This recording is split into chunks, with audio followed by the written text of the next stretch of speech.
Good morning students. आज मी तुम्हाला इंग्रजी भाषेतील होमोफोन्सबद्दल माहिती सांगणार आहे.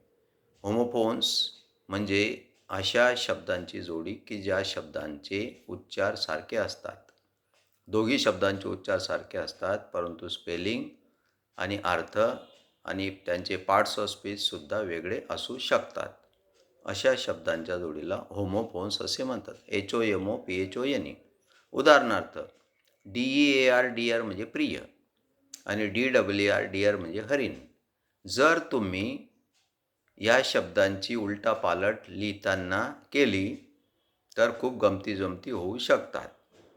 एका विद्यार्थ्याने त्याच्या मित्राला लेटर लिहिताना कसे लिहिले? My dear friend. परंतु त्याने डिअरचं स्पेलिंग काय लिहिलं? DER. मग अर्थ काय झाला? माझ्या हरण मित्रा. आणि त्याला म्हणायचे होते माय डिअर फ्रेंड, DEAR. DEARच्या ऐवजी त्याने DER असा शब्द लिहिला. त्यामुळे खूप गंमत-जंमत झाली आणि खूप हसायला आले. म्हणून विद्यार्थी मित्रांनो, होमोफोन्स जे असतात त्यांचे स्पेलिंग्स वेगळे असतात, परंतु उच्चार सारखे असतात. ते तुम्ही लक्षात ठेवलं पाहिजे आहे. ओके. Thank you. समजले?